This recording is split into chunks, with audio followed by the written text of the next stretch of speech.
আসসালামু আলাইকুম, নার্গিস মজিদ লিমা স্বাগত জানাচ্ছি এনটিভির মধ্যরাতের খবরে। বর্তমান যুদ্ধ পরিস্থিতিতে ভিজিট ভিসার মেয়াদ 1 মাস বাড়িয়েছে কুয়েত। এছাড়াও বৈধ বাসিন্দাদের দেশের বাইরে থাকার মেয়াদ 3 মাস বৃদ্ধি করেছে কুয়েত সরকার। বুধবার এক বিবৃতিতে এই নির্দেশনা দিয়েছে দেশটির পররাষ্ট্র মন্ত্রণালয়। এতে বলা হয়, বর্তমান পরিস্থিতি পর্যালোচনায় 28 ফেব্রুয়ারি থেকে ভিজিট ভিসা স্বয়ংক্রিয়ভাবে 1 মাস বৃদ্ধি পাবে। অন্যদিকে যেসব বাসিন্দা কুয়েতের বাইরে অবস্থান করছেন তারা বিনা জরিমানায় আগামী 3 মাসের মধ্যে দেশে ফিরতে পারবেন। ইরান ইসরায়েল যুক্তরাষ্ট্র যুদ্ধের 5 দিনে 173টি আগমন এবং বহির্গমন ফ্লাইট বাতিল হয়েছে ঢাকায়।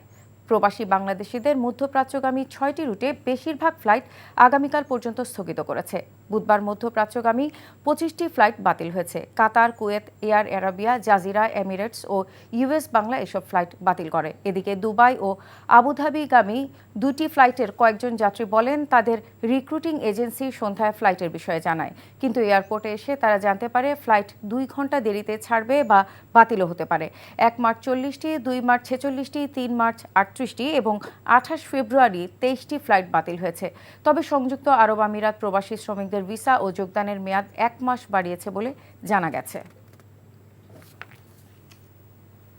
পহেলা বৈশাখের মধ্যেই সরকার পরীক্ষামূলকভাবে কৃষক কার্ড চালু করতে যাচ্ছে। প্রধানমন্ত্রী তারেক রহমানের সাথে বৈঠক শেষে এমনটা জানিয়েছেন কৃষি, মৎস্য ও প্রাণী সম্পদ মন্ত্রী। অন্যদিকে বন, পরিবেশ ও জলবায়ু মন্ত্রী জানিয়েছেন মে মাসে উদ্বোধন হবে আগামী 5 বছরের জন্য 25 কোটি বৃক্ষরোপণ কর্মসূচি।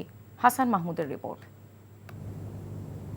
প্রধানমন্ত্রী তারেক রহমানের সভাপতিত্বে তার সচিবালয় কার্যালয়ে কৃষক কার্ড চালুর বিষয়ে গঠিত কমিটির সাথে বৈঠক অনুষ্ঠিত হয়।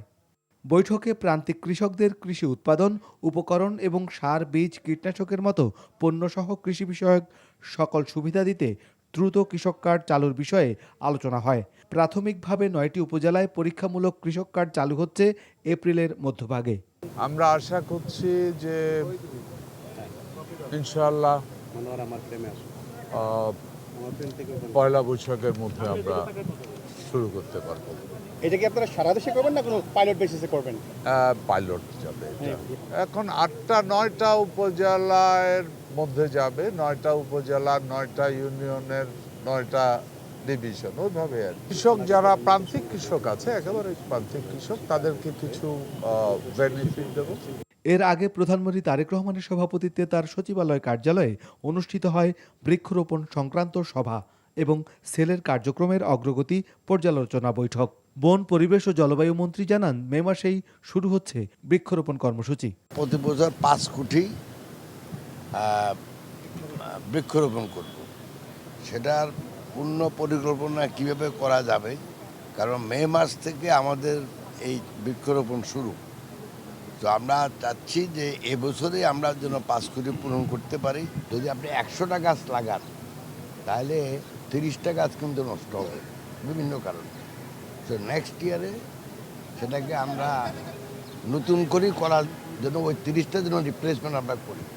মন্ত্রী, প্রতিমন্ত্রী, উপদেষ্টা এবং স্বাস্থ্য বিশেষজ্ঞদের সাথে এক বৈঠকে প্রধানমন্ত্রী তারেক রহমান জনগণের চিকিৎসা সেবা নিশ্চিত করতে ই-হেলথ কার্ড চালুর নির্দেশনা দেন। এছাড়া এদিন প্রধানমন্ত্রী তারেক রহমানের সাথে সৌজন্য সাক্ষাৎ করেন আনসার ও ভিটিপির মহাপরিচালক major general Abdul Mottaleb Sajjad Mahmud. Hasan Mahmud, NTV news, Dhaka. মধ্যপ্রাচ্য সংকটে জ্বালানি নিয়ে বাংলাদেশকে দেয়া অনেক প্রতিশ্রুতি বাতিল হওয়া সত্ত্বেও বিদ্যুৎ পরিস্থিতি অসহনীয় হবে না বলে আশ্বস্ত করেছেন বিদ্যুৎ ও জ্বালানি মন্ত্রী ইকবাল হাসান মাহমুদ। সাপ্লাই লাইন ঠিক না হওয়া পর্যন্ত মজুতকৃত জ্বালানি সাশ্রয় করে চালানোর পরামর্শ দেন তিনি। এদিকে বাণিজ্য মন্ত্রী খন্দকার আব্দুল মুক্তাদির বলেছেন, বাংলাদেশ ও যুক্তরাষ্ট্রের করা চুক্তিতে নেতিবাচক কিছু প্রতিফলিত হয়নি। রিপোর্ট করেছেন ফাহাদ মোহাম্মদ।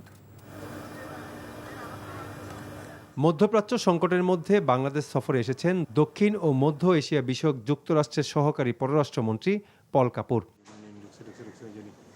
বুধবার সকালে সচিবালয়ে বৈঠক করেন বিদ্যুৎ ও জ্বালানি মন্ত্রী ইকবাল হাসান মাহমুদের সাথে।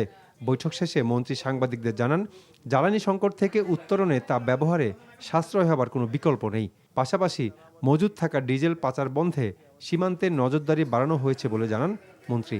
যেটা আছে সেটাকে সাশ্রয় করে আমরা চালানোর চেষ্টা করছি। আমি চালানোর চেষ্টা করছি। যুদ্ধ যতদিন থাকবে ততদিন তো এই ক্রাইসিস থাকবে। তারপরেও আমরা যাতে ঘুরে টুরে আনানো যায়, যেসব সোর্স আছে সেসব ট্যাপ করছি। আমরা স্পট পারচেসে গেছি, স্পট পারচেস সেরকম রেসপন্স পাচ্ছি না আমরা। সব মিলিয়ে এটা যুদ্ধ তো ক্রাইসিস, তো আমরা বলতে পারো যে আমরা ক্রাইসিস ম্যানেজমেন্ট করছি এখন। মার্কেটে আলোকসজ্জা বন্ধ ও ব্যক্তিগত গাড়ির পরিবর্তে পাবলিক ট্রান্সপোর্ট ব্যবহার সহ সরকারের বেশ কিছু নির্দেশনার কথাও জানান জ্বালানি মন্ত্রী। আমরা যদি স্বাস্থ্যবাদী মার্চটা আমরা তাহলে ঠিক মতো চালাতে পারবো আর কি। মার্চের পরে আমাদের যেসব কমিটমেন্টগুলো আছে ওগুলো যদি ঠিক হয়ে যায়, চলে আসে, তাহলে থাকবে না। ইনফ্যাক্ট আমাদের ক্রাইসিস থাকবে হলো ঈদের ছুটি পর্যন্ত।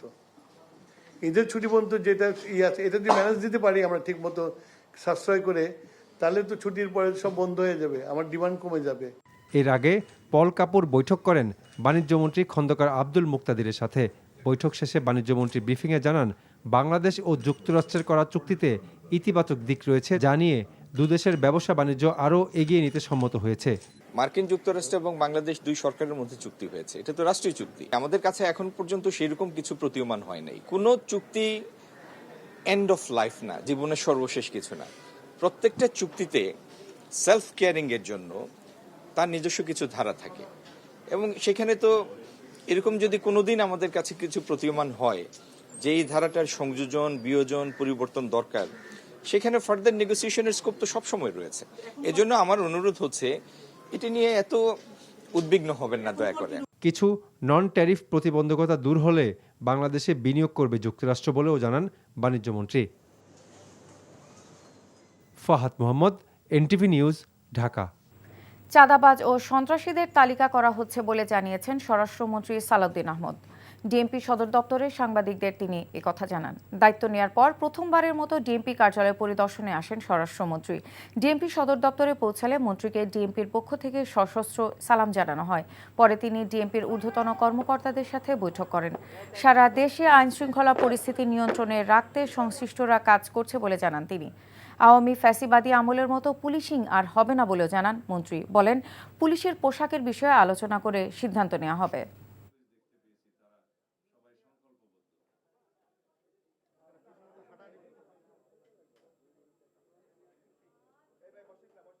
চাঁদাবাজদের তালিকা প্রস্তুত করে সেই হিসাবে তাদেরকে আইনের আওতায় নিয়ে আসার ব্যবস্থা করব খুব শিগগির। 2, যারা অস্ত্রধারী, সন্ত্রাসী, দাগী আসামি, যারা সমাজে বিশৃঙ্খলা সৃষ্টি করছে, তাদের একটি তালিকা প্রণয়ন করা হচ্ছে। সেটা নির্মোহভাবে তালিকা প্রণয়ন করা হচ্ছে এবং আনবায়াস তালিকা প্রণয়ন করা হচ্ছে। সেটা আমরা স্ক্রুটিনি করে তাদেরকে আইনের আওতায় নিয়ে আসার ব্যবস্থা করব খুব শিগগির। খুলনায় দুর্বৃত্তের গুলিতে মাসুম বিল্লাহ নামে এক শ্রমিক নেতা নিহত হয়েছেন। হত্যা করে পালানোর সময় একজনকে আটক করেছে পুলিশ।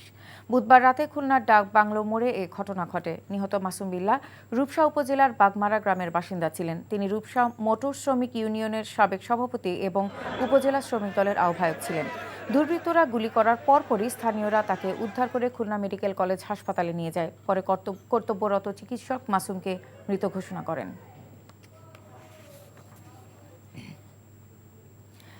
কাউকে না জানিয়ে হঠাৎ নারায়ণগঞ্জের সিদ্ধিরগঞ্জ ভূমি অফিস পরিদর্শন করেছেন ভূমি প্রতিমন্ত্রী ব্যারিস্টার কায়সার কামাল। বুধবার সকাল 8:55 তিনি ওই কার্যালয়ে গিয়ে দেখতে পান অফিস তালাবদ্ধ। সরকারি নির্ধারিত সময়ের 5 মিনিট পূর্বে নারায়ণগঞ্জ সিটি কর্পোরেশনের 5 নম্বর ওয়ার্ডে অবস্থিত ভূমি কার্যালয়ে উপস্থিত হয়ে এই ঘটনা দেখেন প্রতিমন্ত্রী। প্রায় 30 মিনিট অপেক্ষার পর অফিসের কর্মচারী কার্যালয়ের তালা খুলে দিলে তিনি ভেতরে প্রবেশ করেন এবং সিদ্ধিরগঞ্জ ভূমি অফিসের সহকারী কর্মকর্তা নায়েব মোহাম্মদ নাসির উদ্দিনকে নিয়ে বিভিন্ন নথিপত্র পর্যালোচনা করেন। নির্ধারিত সময়ে ভূমি অফিসের কাউকে না পেয়ে ক্ষোভ প্রকাশ করেন প্রতিমন্ত্রী।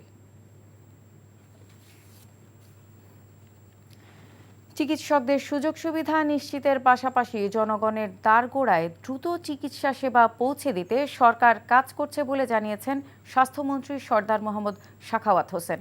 বুধবার রাজধানীর শাহবাগে মেডিকেল ও ডেন্টাল কলেজ ছাত্রদলের সাবেক নেতৃবৃন্দের আয়োজিত ইফতার মাহফিলে যোগ দিয়ে তিনি কথা বলেন। তিনি আরও বলেন, স্বাস্থ্য খাতে বিদ্যমান সমস্যাগুলো দ্রুত সমাধানে প্রয়োজনীয় পদক্ষেপ নেওয়া হচ্ছে।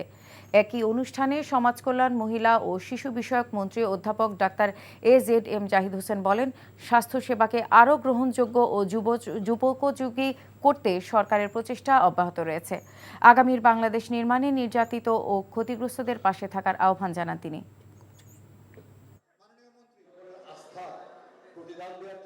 আমরা ডাক্তারদের সকল সুযোগ সুবিধার দিকে আমরা তীক্ষ্ণ দৃষ্টি দেব। আজকে একটা মিটিং হয়েছে, অত্যন্ত গুরুত্বপূর্ণ মিটিং। অনেকগুলি ব্যাপারে সিদ্ধান্ত নেওয়া হয়েছে জনকল্যাণে।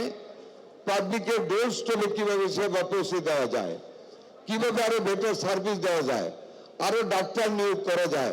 বিভিন্নভাবে আপনারা নির্যাতিত হয়েছেন, নিপীড়িত হয়েছেন। আগামী দিনে আপনাদের নির্যাতন, নিপীড়ন কিভাবে দূর করা যায় এবং প্রতিকার করা যায়, ক্ষতি কিভাবে কাটিয়ে ওঠা যায়, সেই দিকে লক্ষ্য রাখতে হবে। অপচয় রোধ করে বিগত সরকারের ভোগবাদী মডেল থেকে বেরিয়ে বিনিয়োগ ব্যবস্থায় রূপান্তরের সরকার কাজ করছে বলে জানিয়েছেন প্রধানমন্ত্রীর অর্থ ও পরিকল্পনা বিষয়ক উপদেষ্টা রাশেদ আল মাহমুদ তিতুমির। অর্থনীতির গতিশীলতা বাড়াতে নতুন সরকারের রাজস্ব নীতিতে পরিবর্তন আনা জরুরি বলে মনে করেন অর্থনীতিবিদরা। আর কর্মসংস্থান তৈরি ও বিনিয়োগে গতি ফেরাতে সুদ হার কমিয়ে বেসরকারি খাতে ঋণ প্রবাহ বাড়ানোর তাগিদ ব্যবসায়ীদের। আরাফাত ইসলামের রিপোর্ট।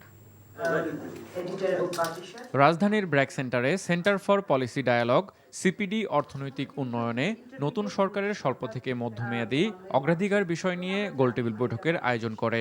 এই সময় প্রতিষ্ঠানটির পক্ষ থেকে সামষ্টিক অর্থনীতির গতি প্রকৃতি তুলে ধরে বেশ কিছু সুপারিশ উপস্থাপন করা হয়। ইনভেস্টমেন্ট ক্লাইমেটটাকে উন্নত করতে হবে। সেখানে যে ধরনের রেগুলেশনস, রুলস অ্যান্ড রেগুলেশনস আছে সেগুলো আরও বেশি ট্রান্সপারেন্ট এবং সর্বোপরি রাজনৈতিক স্থিতিশীলতাটা সবসময় বজায় রাখতে হবে আমরা দেশি এবং বিদেশি বিনিয়োগ আকর্ষণ করার জন্য। আলোচনায় ব্যবসায়ী নেতারা উচ্চ সুদহার সহ ব্যাংক ঋণের জটিলতা, বিনিয়োগে স্থবিরতা ও জ্বালানি সংকট নিরসনের আহ্বান জানান। যারা টাকা নিয়ে ব্যবসায় বিনিয়োগ করে নাই তাদের বিরুদ্ধে সরকারকে কঠোর হস্তে তাদের বিরুদ্ধে ব্যবস্থা নিতে হবে, না হলে কিন্তু ইকোনমি এই জায়গায় আর ভালো জায়গায় আসবে না। 350টা গার্মেন্টস ফ্যাক্টরি বন্ধ হয়ে গেছে, 50-এর অধিক টেক্সটাইল মিল বন্ধ হয়ে গেছে। এই টেক্সটাইলগুলো এক একটা 1000 কোটি টাকার ইনভেস্টমেন্ট, কিন্তু সে বন্ধ হয়ে গেছে মাত্র 200 কোটি টাকার জন্য। আপনি তাকে রিঅ্যাসেস করেন। অর্থনীতিবিদরা বলেন, কর্মসংস্থান তৈরিতে বেসরকারি খাতের বিনিয়োগ বাড়াতে হবে, পাশাপাশি মূল্যস্ফীতি নিয়ন্ত্রণে রাজস্ব আদায় বাড়ানোরও তাগিদ দেন তারা। টার্গেটেড গ্রুপকে সাপোর্ট দিতে হবে। এসেনশিয়াল কিছু কমোডিটির ক্ষেত্রে আমরা ফিসক্যাল স্পেস ইউজ করে ব্যবস্থা নিতে পারি, কিন্তু ইন জেনারেল ইনফ্লেশন কমায় রাখার যে চেষ্টাটা এটা মানে আর করা উচিত হবে না। সামনের দিনের যে ডেটগুলো নিতেই হবে, কিন্তু সেগুলো কনসেশনাল তো হতেই হবে। তার সাথে সাথে একেবারে যেখানে না নিলেই নয় এবং যেখানে হাই ইকোনমিক এবং হিউম্যান রিটার্নস আছে সেই জায়গাটাতে শুধু আমরা ডেটটা নিতে পারবো। 2035 সালের মধ্যে কর জিডিপির অনুপাত 15% নিয়ে যাওয়া সরকারের লক্ষ্য বলে জানান প্রধানমন্ত্রীর অর্থ ও পরিকল্পনা বিষয়ক উপদেষ্টা রাশেদ আল মাহমুদ তিতুমির। আমাদের লক্ষ্যমাত্রা হচ্ছে যে 1 সিটিজেন 1 কার্ড, যার ফলে আপনার এইটা ছাড়া কিন্তু লিকেজ করা যাবে না। আমাদের বড় ফিসক্যাল পলিসির বড় সমস্যা হচ্ছে কিন্তু লিকেজ, এবং সেটা যদি আমরা কমাতে পারি তাহলে যেটা হবে গণদ্রব্য তথা পাবলিক গুডসের ক্ষেত্রে আমরা অনেক বেশি যেতে পারবো। আরাফাত ইসলাম, এনটিভি নিউজ, ঢাকা।